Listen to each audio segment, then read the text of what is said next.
ओम नमः शिवेभ्य। ओम नमः शिवेभ्य। ओम नमः शिवेभ्य। मंगलम भगवान वीरो मंगलम गौतम मुनि मंगलम कुंद कुंदात्यो जैन धर्मोस्तु मंगलम सर्वमंगल मांगल्यम सर्वकल्याणकारकं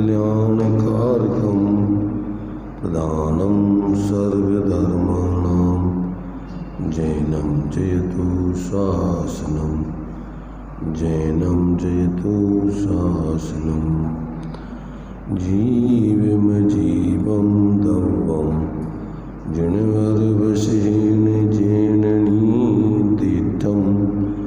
देविन्दविन्दवन्दं वन्दे तं सर्वदा शिरसा।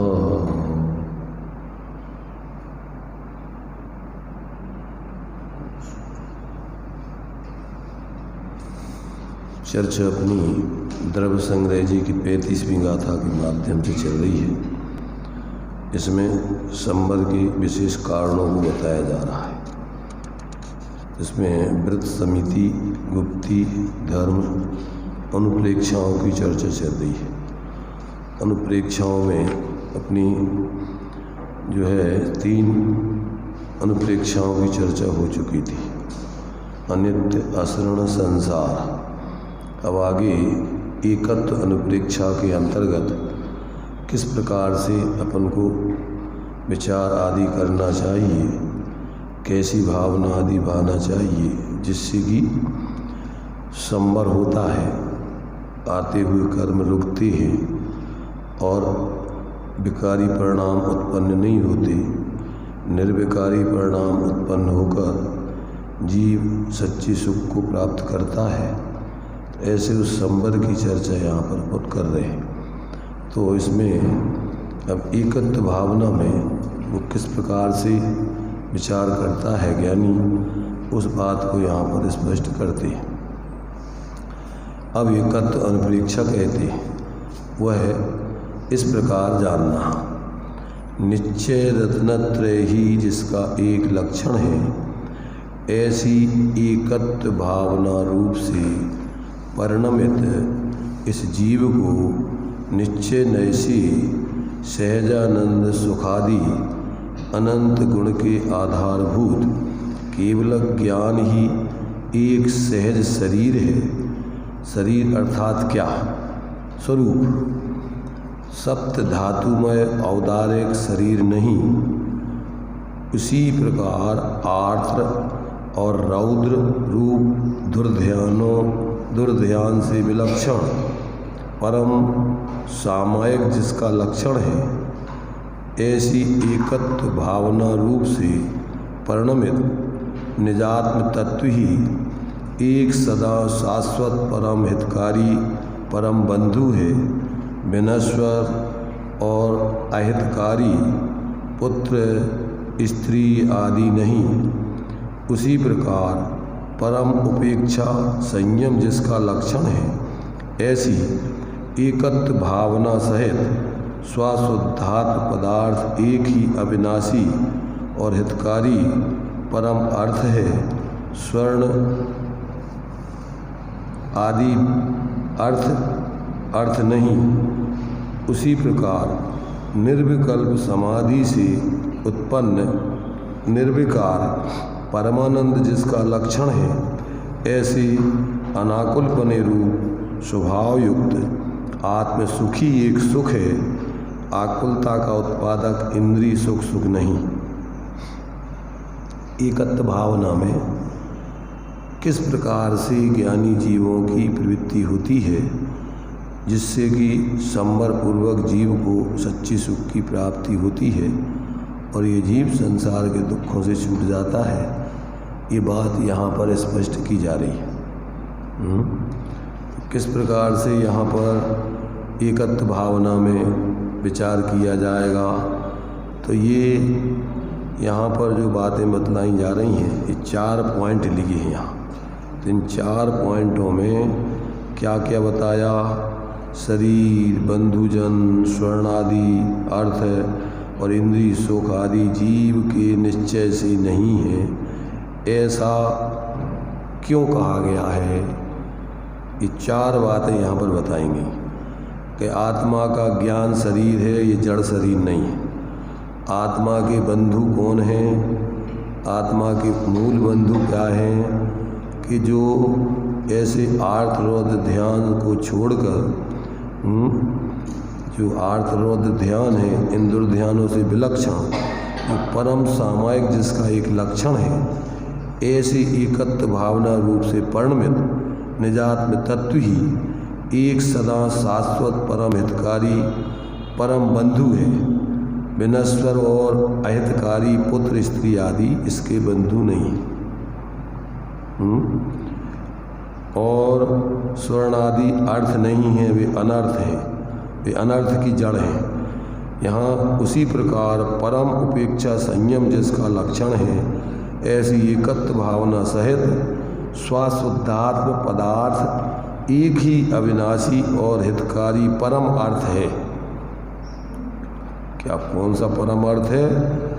ऐसा जो एकत्व भावना सहित परम उपेक्षा लक्षण की धारा ऐसी स्वशुद्धात्म पदार्थ है, वही अविनाशी और परम हितकारी अर्थ है।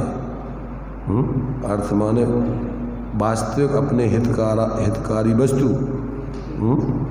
और बाकी ये स्वर्ण आदि जो है वस्तुएं वास्तव में अपने लिए हितकारी नहीं है।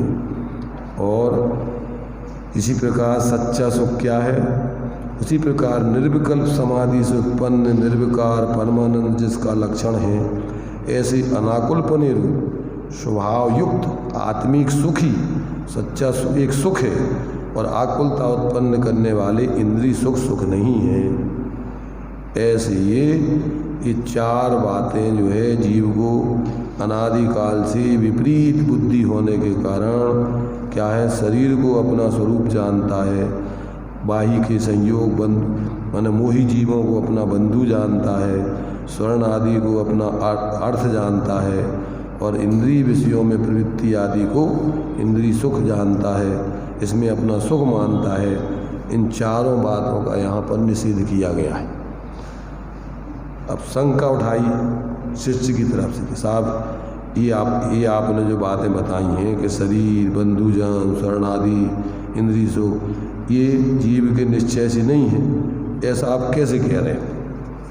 हम तो लोक में देख रहे हैं कि यही सब जीवों के हैं और तुम कह रहे हैं कि ये सब जीव के नहीं हैं। ये क्यों नहीं है बताइए आप हमें। अब उसका खुलासा करते हैं। क्योंकि मरण के समय जीव अकेला ही दूसरी गति में जाता है। शरीर आदि जीव के साथ नहीं जाते। ज्ञान शरीरी आत्मा ही इसका सच्चा बंधु है। इसका मूल क्या है? शरीर है, क्योंकि वो ही इसके साथ में रहता है। ये सब बाहर के शरीर आदि यहीं छूट जाते हैं। जब आयु पूर्ण होती है तो ये शरीर आत्मा के साथ में नहीं जाता है। इस प्रकार ये शरीर आदि जीव के साथ नहीं जाते, तथा जीव जब रोग आदि से घिर जाता है तब भी विषय कषाय आदि दुर्ध्यान से रहित निःशुद्धात्मा ही इसके लिए सहायक होता है। और ये कोई शरीर आदि बाहर के संयोग इसकी कोई सहायता नहीं करते। शंका किस प्रकार सहायक होता है? इस प्रकार से जो है शुद्धात्मा, यदि जीव का यह अंतिम शरीर हो तो वह केवल ज्ञान आदि की प्रगटता रूप मोक्ष में ले जाता है। और यदि अंतिम शरीर ना हो तो वह संसार की स्थिति घटाकर देवेंद्र आदि संबंधी पुण्य का सुख देकर तत्पश्चात परंपरा से मोक्ष की प्राप्ति कराता है। कहा है कि तप करने से स्वर्ग सब कोई प्राप्त करते हैं, परंतु ध्यान के योग से जो स्वर्ग प्राप्त करता है वह आगामी भाव में अक्षय सुख प्राप्त करता है। इस प्रकार एकत्व भावना का फल जानकर निरंतर निज शुद्धात्मा के एकत्व की भावना करना चाहिए। माने वास्तव में इसके लिए ये बाहर के शरीर आदि तो जब जीव अपने स्वरूप का ध्यान करके और संपूर्ण विकार और कर्म आदि का भाव करे तो इस शरीर पर तो आरोप आता है कि अंतिम शरीर ये जो है क्या है, चरम शरीर मोक्ष का कारण है। वज्र सब नाराज सेनन आदि का शरीर ये मुक्ति का कारण है। परंतु ये कह रहे हैं वज्र सब नाराज सेनन आदि को धारण करने वाले यदि आत्म ध्यान नहीं करें और दुर्ध्यान करें तो साथ में नरक जाते हैं। वज्र सब नाराज सेनन से ही पाप करके जीव दुर्ध्यान करके साथ में नरक तक जाता है। परंतु इसलिए इससे सिद्ध है कि वास्तव में अपने आत्मा का अहित शरीर से नहीं होता है। शरीर तो जैसा तुम उस शरीर में रहकर भाव करो उस पर आरोप आ जाता है उपचार से। इसलिए मूल में तो वास्तव में ये जीव जब क्या करे, यहाँ पर कह रहे कि तप करने से स्वर्ग तो सबको ही प्राप्त कर लेते, परंतु ध्यान के योग से जो स्वर्ग प्राप्त करता है वह आगामी भाव में अक्षय सुख प्राप्त करता है। मैंने जो ध्यान लगा करके स्वरूप आराधना करके और अभी पूर्ण ध्यान नहीं लगा है, धर्म ध्यान पूर्वक ये जीव अधूरा आत्म ध्यान हुआ, तो ऐसा जीव क्या है लोकांतिक आदि देव पद को प्राप्त करते हैं और वहाँ से आकर एक भाव धारण करके मोक्ष चले जाते हैं। तो कहते हैं ऐसे जीव बिरले हैं कि जो स्वरूप ध्यान प्राप्त करके अभी साधना पूर्ण नहीं होने से स्वर्ग जाते हैं, परंतु बाह्य तप करके तो ऐसे बहुत से जीव हैं जो स्वर्ग चले जाते हैं। पर वहाँ से क्या होता है, जो विमानवासी उठाए सम्यक दर्शन बिंदु पाए और तहाँ ते चय था वर्तन धरे यूँ परिवर्तन पूरे, ऐसे स्वर्ग जाने से क्या फायदा। तो इस प्रकार अपने उस एकत्व भक्त आत्मा का ही वास्तव में आश्रय और उसका ही ध्यान करना ये एकत्व भावना है। ऐसे अपने उस एकत्व भक्त आत्मा की ही क्या है एकाग्रता करके और उस रूप ही अपने को अनुभवना ही एकत्व भावना का स्वरूप है। ऐसा इस प्रकार यहाँ पर स्पष्ट किया गया है। और अब इसमें इससे अन्यत्व भावना में क्या विचार करना। अब अन्यत्व भावना को कहते हैं 5वें नंबर, वह इस प्रकार है। पूर्वोक्त देह बंधुजन और स्वर्ण आदि अर्थ और इंद्रिय आदि सुख कर्मों के अधीन होने से विनश्वर हैं और हे भी हैं।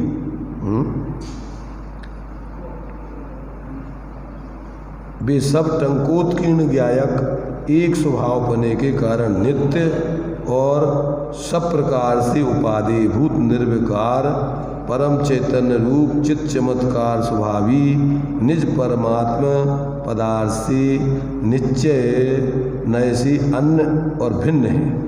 अन्य भी हैं और भिन्न भी हैं। अपने आत्मा से भी अन्य हैं और वास्तव में भिन्न हैं, अलग है। आत्मा भी उन पर पदार्थों से अन्य है और भिन्न है। माने आत्मा स्व है और ये सब पर है और ये सब अपने से भिन्न हैं और आत्मा अपने स्वरूप से अभिन्न है। यहाँ भाव यानी आशय यह है कि एकत्व अनुप्रेक्षा में मैं एक हूँ इत्यादि प्रकार से विधि रूप व्याख्यान है और अन्यत्व अनुप्रेक्षा में देहादि पदार्थ मेरे से भिन्न हैं, मेरे नहीं हैं, इस प्रकार निषेध रूप से व्याख्यान जानना। इस रीति से एकत्व और अन्यत्व इन दोनों अनुप्रेक्षाओं में विधि और निषेध रूप ही अंतर जानना चाहिए। एक में तो अपनी अस्थि की तरफ से कथन है और एक में अपनी नास्ति की तरफ से अपना क्या क्या नहीं है उसका विचार किया जाता है और अपन क्या हैं इस प्रकार से विचार किया जाता है। तो ऐसा अस्थि नास्ति रूप से जैसे अपन जो 10 धर्मों में 2 धर्म सार है आकिंचन ब्रह्मचर्य, तो अकिंचन का भाव आकिंचन 24 परिग्रह मेरे नहीं हैं, मैं नहीं हूँ। आकिंचन में क्या कौन सा धर्म है? परिग्रह 24 भेद त्याग करे मुनिराज जी, तृष्णा भाव उचित घटती जान घटाइए। तो ये 24 प्रकार का परिग्रह मैं नहीं हूँ, मेरा नहीं, और क्या हूँ अस्थि में? एक ब्रह्म स्वरूप आत्मा ही मैं हूँ। तो ब्रह्मचर्य में एक अपने ब्रह्म स्वरूप आत्मा में चर्या करना ही परम धर्म है, और 24 प्रकार के परिग्रह से अपने को पृथक जानना, मानना, अनुभवना, ये आकिंचन नाम का धर्म है।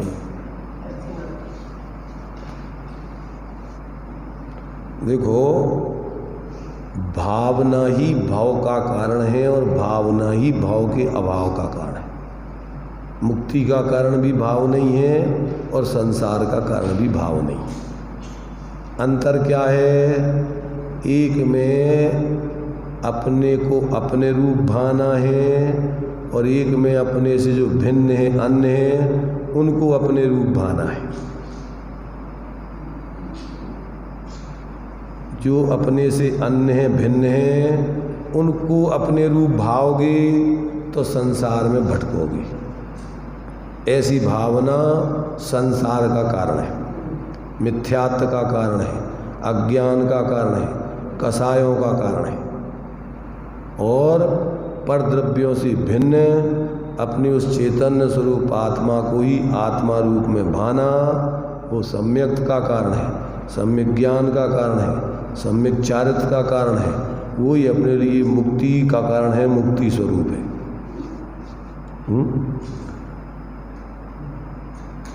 तो आप रूप को जान पनो सो सम्यक ज्ञान कला है। अपने को अपने रूप जानना, मानना, अनुभवना, ये सुख का कारण है। और अपन जो नहीं है उसको अपना जानना, मानना, उसको अपने रूप भाना, वो ही संसार का कारण है। तो अपन विचार करो कि अपन रात दिन क्या भाते, किसको भाते? अपन अपने को अंदर में चैतन्य स्वरूप, जीव स्वरूप अनुभवते हैं, भाते हैं कि जड़ स्वरूप, संयोग स्वरूप, और ये अन्य प्रकार से अपने को भाते रहते। अपन अपने को क्या अनुभव करते हैं निरंतर? मैं स्त्री पुरुष हूँ, अमीर गरीब हूँ, फलानी जाति का हूँ, ये भाते हैं कि मैं ज्ञान स्वरूप हूँ, चेतन हूँ, अविनाशी हूँ, अनादि अनंत हूँ, मेरा एक परमाणु मात्र भी यहाँ बाहर कुछ नहीं है। चेतन को है उपयोग रूप, चिन्ह मूरत, बिन मूरत, अनूप, पुद्गल, नवधर्म, अधर्म, काल, इनते न्यारी है मेरी चाल। अब ये भाते हैं अपन क्या? चेतन को है शरीर रूप, सुखी दुखी, रंग राव, धन गोधन प्रभाव, पुत्र पुत्रियां, क्या है चेतन की? कितने बच्चे हैं चेतन के? कितनी बच्चियां हैं? कितनी धन संपत्ति है? क्या क्या है चेतन का? कितनी मकान, दुकान, परिवार, कुटुंब, कौन सी जाति का है ये, कौन सी पांति का है? देखो अपन अपने प्राणों में क्या ठसा हुआ है। मिथ्यात्व के भाव ठसे हुए हैं कि अपन अपने को चेतन स्वरूप ही अंदर में अनुभव करते। खुद को अपने अंदर ज्ञान में निर्णय करना है। मुखड़ा देख ले दर्पण में, क्या स्वाक क्या पर है तू जान अपने जीवन में। अपने ज्ञान रूपी दर्पण में ही ये सब निर्णय होगा कि तुम क्या हो, तुम्हारा मूल स्वरूप क्या है, और तुम अपने को अनादि काल से आज तक क्या क्या अनुभव करते आए हो। तो ये अपन को विचार जब तक नहीं करेंगे तब तक अपन को पता ही नहीं है कि अपन कौन सा धर्म कर रहे, कर्म कर रहे कि धर्म कर रहे कि पुण्य कर रहे कि पाप कर रहे, क्या कर रहे। कोई भी अज्ञान दशा में जीव को पता नहीं पड़ता है। इसलिए अगर संवर करना है तो आपको इस प्रकार से इन 12 भावनाओं में जो बात बताई जा रही है ऐसा अपने को चिंतन करो। कैसा चिंतन करो? अपने को एकाकी एकत्र रूप में अनुभव करो, पर से भिन्न अपनी गुण पर्यायों से अभिन्न। ऐसा मैं अनादि अनंत जीव हूँ, जीव ही था, जीव ही रहूँगा। मैं अन्य न कभी था, न अन्य हूँ, न अन्य कभी होऊंगा, न अन्य कोई मेरे थे, न मेरे हैं, न मेरे होंगे। कर्म नो कर्म, जब तक ये हैं हमारे या हम हैं इनके, ये जब तक जीव भाता रहता है तब तक वो मिथ्या दृष्टि अज्ञानी रहता है। और जब वो क्या भाता है, मैं एकाकी एकत्व लिए, मैंने अपने आप को क्या जानता है, अहम एको खलु शुद्धो दंसन नाण मय्यो सदा रूबी न वियथ मज्ज किंचिबी अन्नम परमाणु मित्तम पी। अहम एको खलु शुद्धो निम्ममौ दंसन नाण समग्गो तम मिठ दो तच्चित्तो ये सव्वे खयम नेमी। ये 2 गाथाएं हैं, एक है जीव जीव अधिकार की, एक है कर्ता कर्म अधिकार की।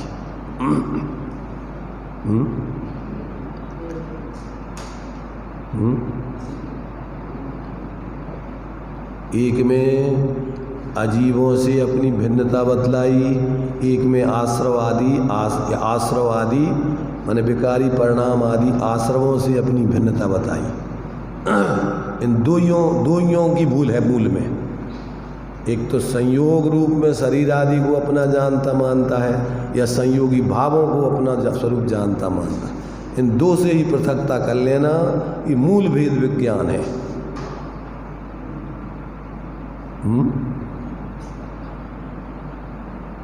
एवमयम कर्मकृतई भावई, जो कर्मकृत भाव हैं कौन कौन से, अघातीय कर्मों के निमित्त से होने वाले शरीर आदि संयोग और घातीय कर्मों के निमित्त से होने वाले संयोगी भाव, इन 2 से पृथकता कर लेना ही मूल भेद विज्ञान की स्थिति है।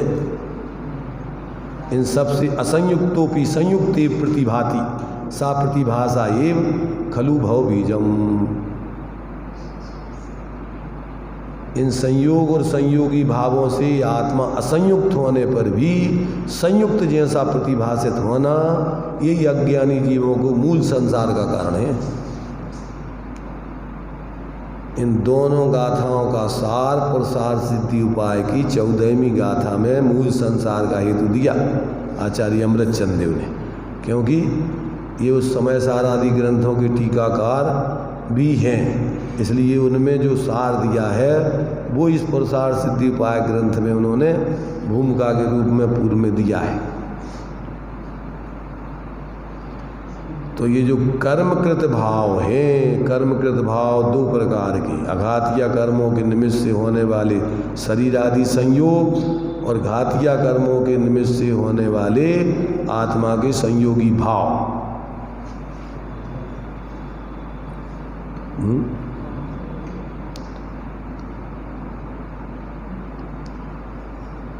ये बस इनसे दोनों से पृथकता अपनी कर लेना ही वास्तव में संसार के अभाव का कारण है। और इन दोनों कर्मकृत भावों रूप अपने को अनुभव करते रहना, यही संसार का मूल है।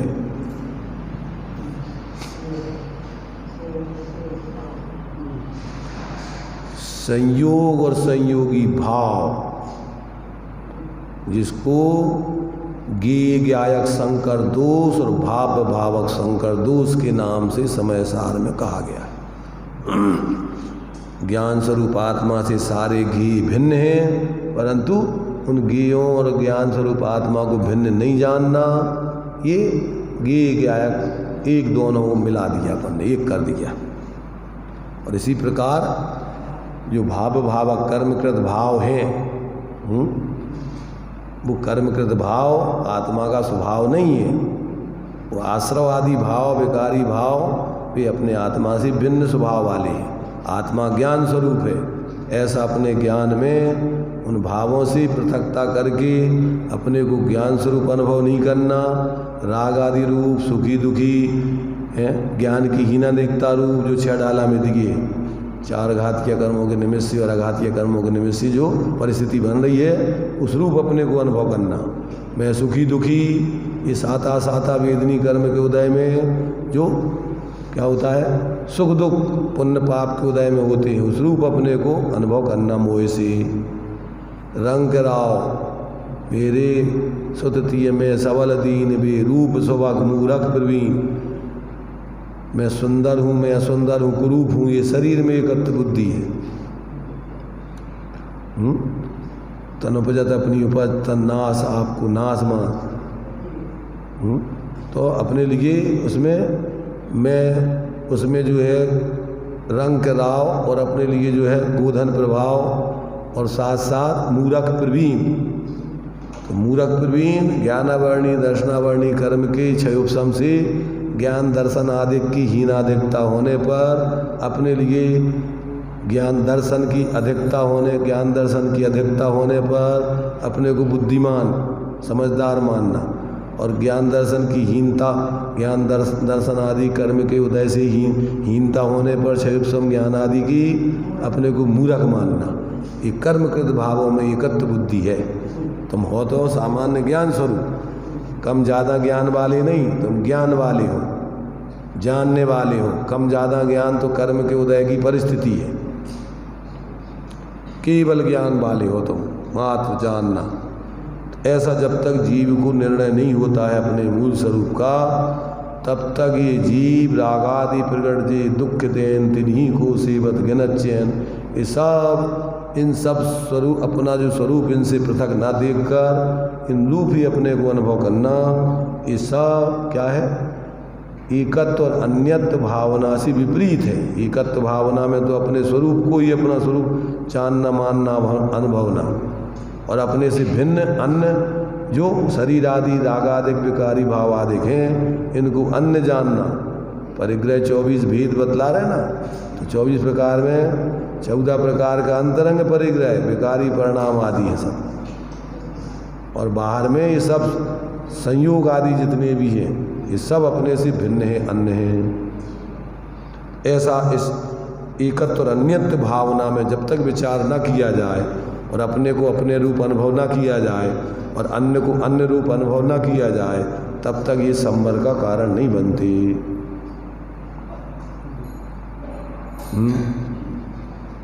सोचो गंभीरता से भाई, समय अपने पास थोड़ा ही है और इसमें अपन को काम बहुत है, जंजाल बहुत है संसार में। जीवन छोटा सा है और जंजाल अपन ने बहुत फैला रखा है। अगर इस जंजाल को समेटें और अपने यथार्थ जीवन की स्वरूप की आराधना करें तो जीवन अपना कुछ बने। और अगर अपन इस जंजाल को ही फैलाते रहें और अपने पास अपने स्वरूप की भावना और आराधना के लिए टाइम ही नहीं मिले, तो बर्बाद हो जाएगा जीवन और हाथ में कुछ नहीं आएगा। चतुर्गति का चक्कर हाथ में ही रहेगा ज्यों का त्यों। तो ये जो है, ये इस प्रकार से अपन को इन 12 भावनाओं में ऐसा सत्य तत्व का विचार करने चाहिए। तो ये 4 भावनाएं इस प्रकार से अन्यत अनुप्रेक्षा जानना। यहाँ क्या कह रहे कि एक में विधि पूर्वक कथन है, एक में निषेध, अंतर इतना ही है दोनों में। इस रीति से एकत्व और अन्यत्व, इन दोनों अनुप्रेक्षाओं में विधि और निषेध रूप ही अंतर है। दोनों का तात्पर्य एक ही है। दोनों का प्रयोजन क्या है? एक ही प्रयोजन है दोनों का। क्या प्रयोजन है? कि अपने को अपने रूप अनुभव करो और अपने से भिन्न को पर रूप जानकर उनसे ममत्व एकत्व छोड़ो।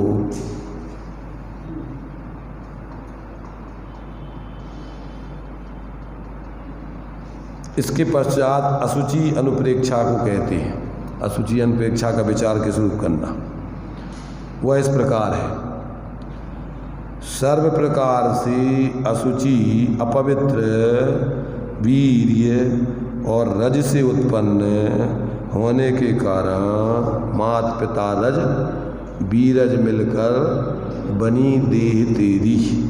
तो वीर्य और रज से उत्पन्न होने के कारण और बसा स्रग मांस मेदु अस्थि मज्जा शुक्राणी धातवः। बसा रुधिर मांस मेद हड्डी मज्जा और शुक्र ये धातुएं हैं। इसमें कथित अशुचि 7 धातुमय होने से तथा नाक आदि 9 छिद्र द्वार होने से स्वरूप से भी अशुचि होने के कारण तथा मूत्र विष्ठा आदि अशुचि मलों की उत्पत्ति का स्थान होने के कारण यह देह अशुचि है। एक तो वो काय से सप्त धातुमय से बनी मल माने रज वीर्य आदि से उत्पन्न है, तो उसका स्वरूप ही अशुचि रूप है। और ये 9 द्वार निरंतर इसमें से बहते रहते हैं और इस कारण से भी अशुचि है वो।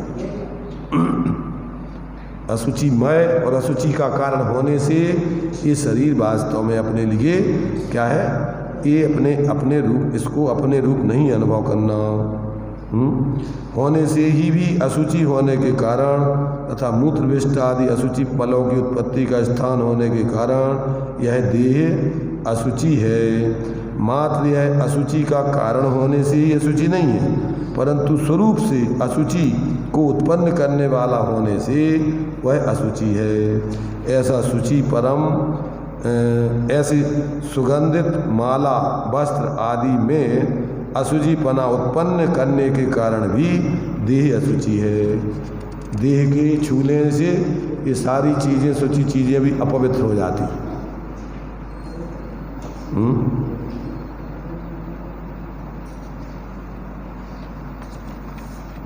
अब अशुचित्व का पवित्रता का कथन किया जाता है। अब ये तो सब शरीर तो उसको अपन ने अशुचिमय बता दिया।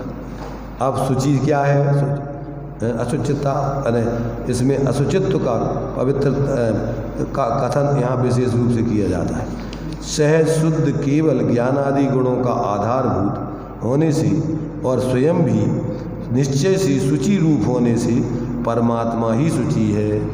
यहाँ परमात्मा माने वो अनंत सिद्ध परमात्मा की बात नहीं चल रही, यहाँ प्रत्येक आत्मा के स्वरूप की बात चल रही। कैसा है प्रत्येक आत्मा? सहज शुद्ध केवल ज्ञान आदि गुणों का आधारभूत। केवल ज्ञान आदि गुण कहाँ से आते हैं? अपनी उसी आत्मा में से प्रकट होते हैं। और स्वयं भी निश्चय से शुचि स्वरूप होने से ऐसा पवित्र आत्मा ही शुचि है। जीवो ब्रह्म जीवम्मी चेव चर्या हविज्य जो जदिनो तम जान ब्रह्मचेरम विमुच्य पर देह भत्तिये। क्या कह रहे? जीव ब्रह्म स्वरूप है। जीव में ही मुनि की जो चर्या होती है उसे पर ऐसे देह की सेवा रहित ब्रह्मचर्य जानना चाहिए। इस गाथा में कथित निर्मल ब्रह्मचर्य वह निज परमात्मा में स्थित जीवों को ही होता है। जीवो ब्रह्मा जीवम्मी चेव चर्या हविज्य जो जदिनो जिन यतियों की मुनियों की अपने उस ब्रह्म स्वरूप आत्मा में चर्या होती है, तम जान ब्रह्मचर्यम, उसको ब्रह्मचर्य जानना चाहिए। और विमुख पर देह भत्तिये, जो अपने से भिन्न देह आदि हैं उनसे विभक्त ऐसे अपने उस ब्रह्म स्वरूप आत्मा की चर्या ही मूल में ब्रह्मचर्य की चर्या कहलाती है। इस गाथा में कथित ब्रह्मचर्य वह निज परमात्मा में स्थित जीवों को ही होता है। उसी प्रकार ब्रह्मचारी सदा शुचि, ब्रह्म में चर्या करने वाला जीव सदा पवित्र माना गया है। इस वचन से उस प्रकार के ब्रह्मचारियों को ही शुचिपना है। काम क्रोध आदि में रत रहने वालों को जल स्नान आदि से शुद्धि करने पर भी शुचिपना नहीं होता है। इसी प्रकार कहा है कि जन्म से शूद्र होता है क्रिया से द्विज कहलाता है, और श्रुत के अध्ययन करने से श्रोत्रिय,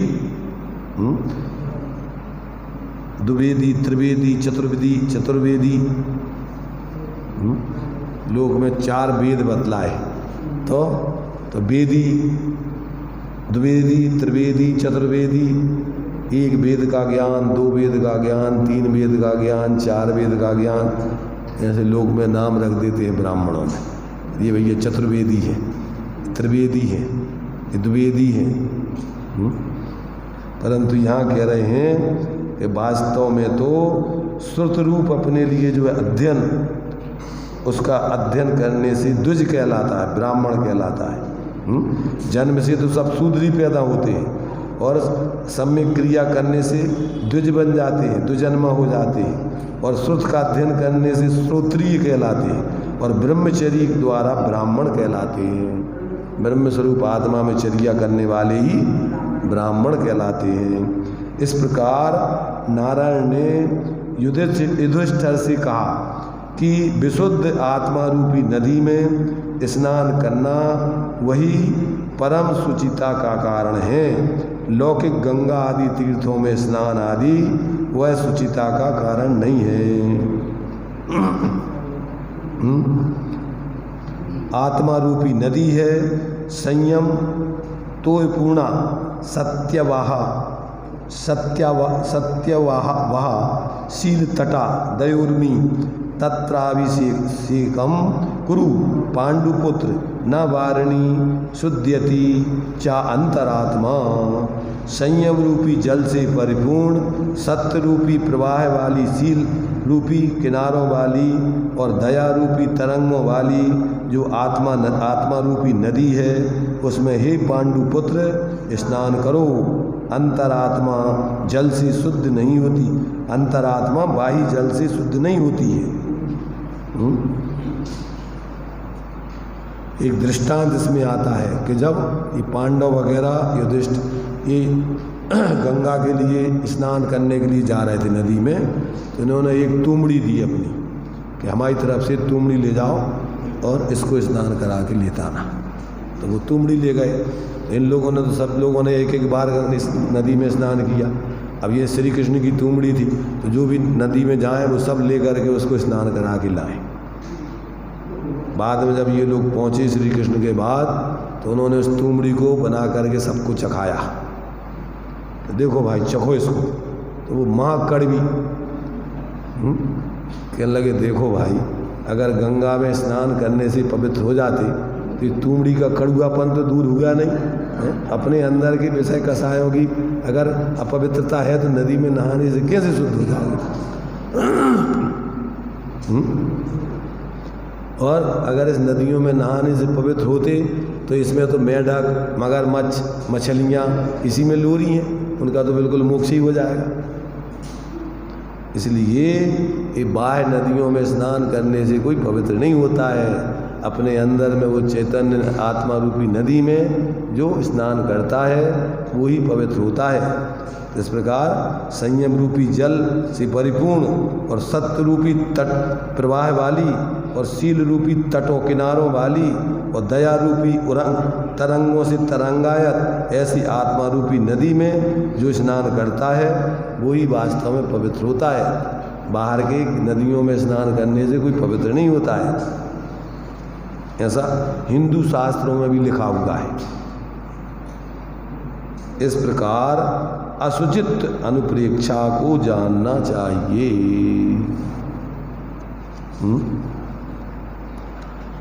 अब ये अपन को इस प्रकार से जब विचार करो तो अपने भावों में क्या है, पवित्रता प्रकट होवे।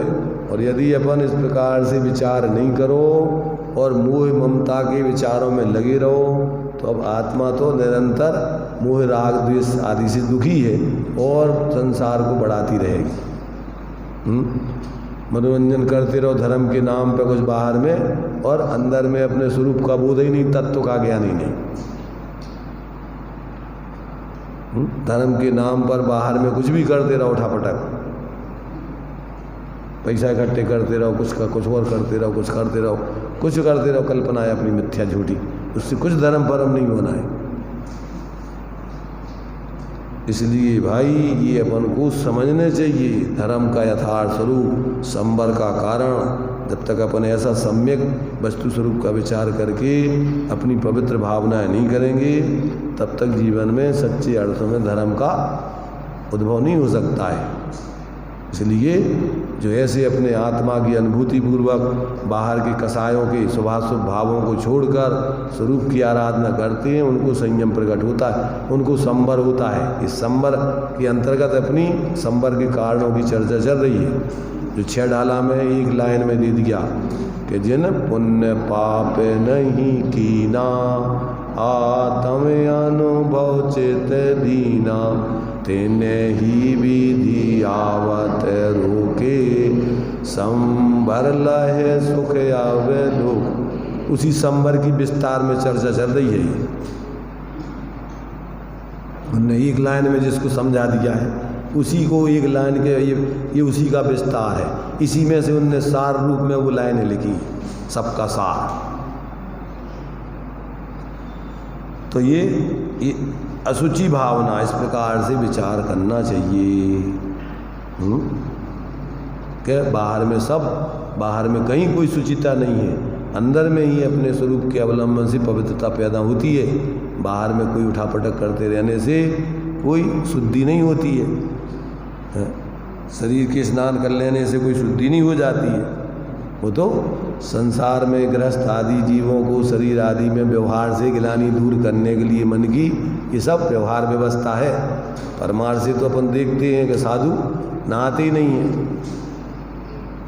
और वे सबसे ज़्यादा पवित्र माने जाते हैं, क्योंकि नहाने का भाव ही अपन को क्या है, ये सब राग भाव है शरीर के प्रति।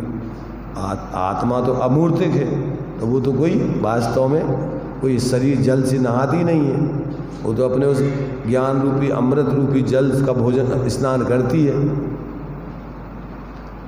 तो ऐसा अपन को जब तक ऐसा तत्व का बोध नहीं होता है, तब तक जीव क्या है, वास्तव में अपने जीवनों को अनंत जीवन ऐसी बर्बाद करता रहता है।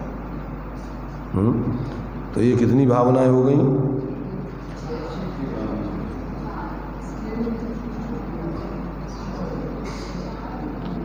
टोटल 6 भावनाएं हो गई। आज अपन ने 3 भावनाएं पढ़नी। कौन कौन सी? एकत्व, अन्यत्व, असुचि। अभी एक भावना और पढ़ते हैं, देखिए। अब आगे आश्रव अनुप्रेक्षा कहते हैं। यहाँ कहते हैं समुद्र में छिद्र युक्त नाव की भांति यह जीव इंद्रियादि आश्रवों से संसार रूपी सागर में पड़ता है। यह वार्तिक है। अब आगे उसका स्पष्टीकरण।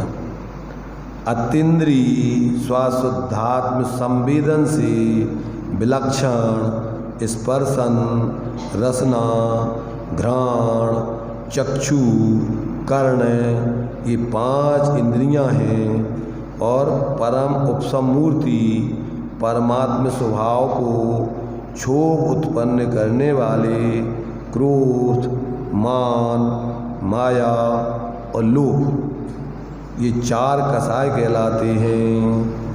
और रागादि विकल्पों की निर्वृत्ति रूप शुद्धात्मानुभूति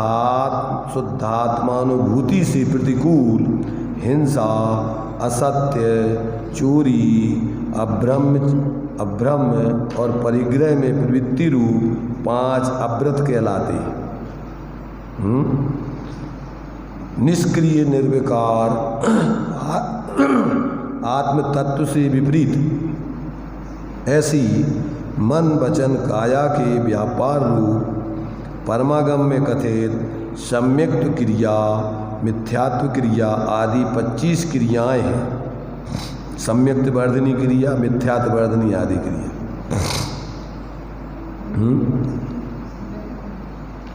मैंने ये मिथ्यात्व को त्याग आदि करने की और सम्यक्त आदि को प्रकट करने की, ये 25 क्रियाएं।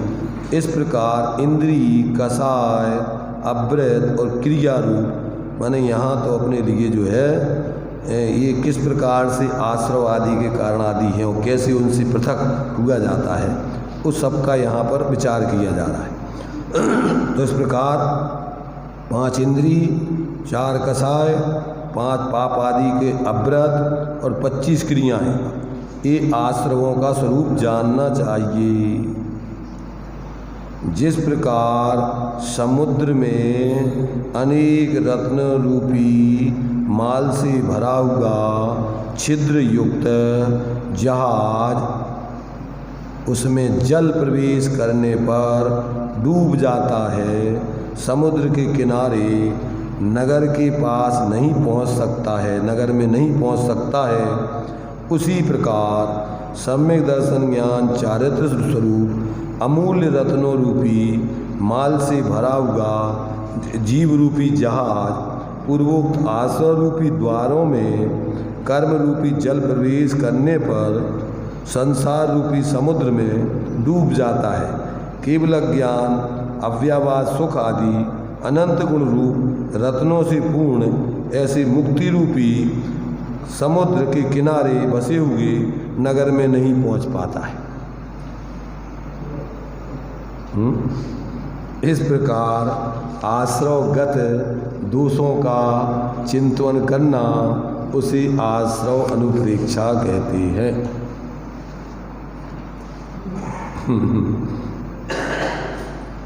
क्या कह रहे? आश्रव अनुप्रेक्षा में कैसा विचार करना? ये अपना जहाज है, आत्मा रूपी जहाज, इसमें रत्नत्रय आदि क्या है, माल भरा हुआ है बहुत सारा। अब यदि इसमें मिथ्यात आदि, मिथ्यात, अवृति, प्रमाद, कषाय आदि के जो आश्रव के कारण हैं, अगर ये छिद्र हो जाए इसमें, इस जहाज में, ये आत्मा में भाव पैदा होते हैं बेकारी, तो ये अगर आत्मा रूपी जहाज में ऐसे ये छेद हो जाए तो अपना आत्मा रूपी जहाज जो ऐसे अनंत गुण रत्नों से भरा हुआ है, उसको क्या होता है कि अब उसको अपने मोक्ष रूपी नगर में जो समुद्र के किनारे है वहाँ तक पहुँचाना है।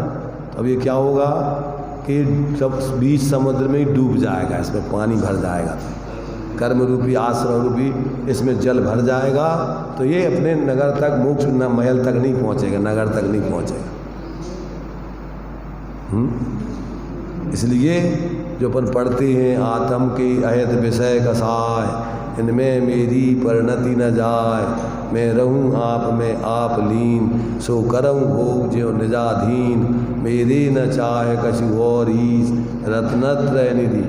तो ये भावना है और ये अपन को बराबर अपने जीवन में देखना है कि हम इन आश्रव की क्रियाओं में प्रवृत्ति कर रहे, क्या संवर निद्रा की प्रवृत्ति करते हुए मोक्ष रूपी नगर की तरफ अपने जहाज को बढ़ा रहे।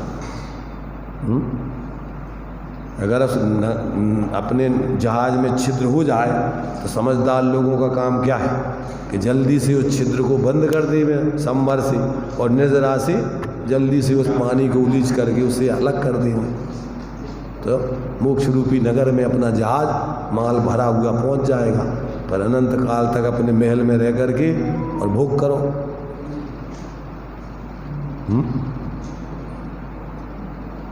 तो ये अपन को आचार्यों ने अनेक अनेक दृष्टिकोणों से अपने लिए, कैसे अपने लिए अपने जीवन को जीना चाहिए, किस विधि से, ये सारी विधियां यहाँ अपन को बताई जा रही।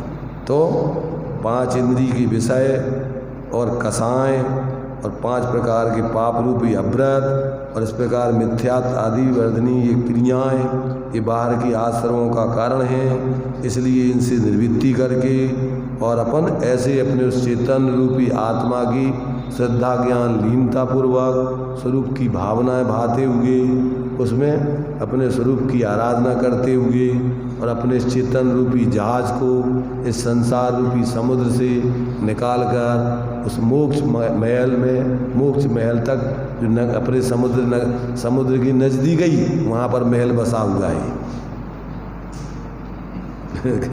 कहीं उस किनारे पर, सिर्फ इस समुद्र के किनारे पे ही बसा हुआ है। बस ये अपन को सिर्फ ये समुद्र को, संसार इसमें समुद्र में डूबने नहीं देना अपने जहाज को। इस पानी भरने से रोक करके और आगे बढ़ते जाना है।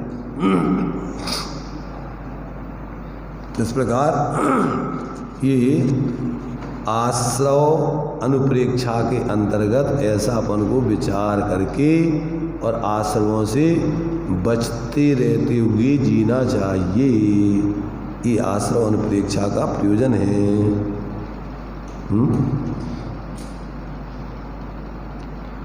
आ रहा कुछ समझ में नहीं आ रहा।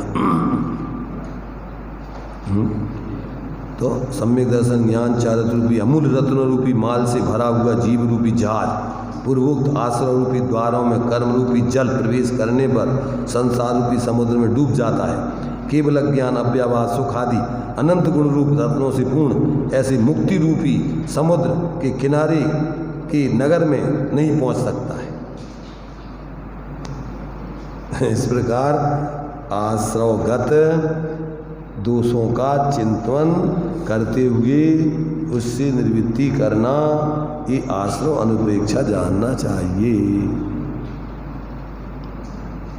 तो ये आश्रमों का सही विचार किया और उन्हीं आश्रमों में प्रवृत्ति करते रहे और आश्रव अनुप्रेक्षा भाते रहे। आश्रव दुख कार्य घनेरे बुद्धिवंते तेने निरे वीरे, अपन बोलते रहे। आश्रव दुख रूप है बहुत और बुद्धिमान लोग इनसे निवृत्ति करते हैं और अपन गीत गाते रहते हैं। तो अब अपन बुद्धिमान बने, मूर्ख नहीं बने रहे इन आश्रमों का स्वरूप समझ करके। इस प्रकार से ये अपनी इस प्रकार की ये 12 अनुप्रेक्षाओं का ऐसा चिंतन करना ही वास्तव में संवर का कारण होता है। इस प्रकार ये अपनी 7 अनुप्रेक्षाओं की चर्चा अपन ने कर ली। अभी अपना टाइम हो चुका है।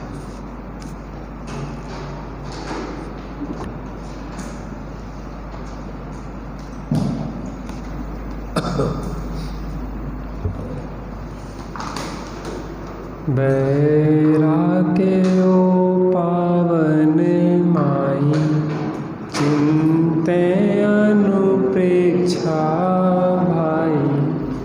यह 12 भावनाएं वैराग्य को उत्पन्न करती हैं, वैराग्य को स्थिर रखती हैं और वैराग्य की वृद्धि भी करती हैं।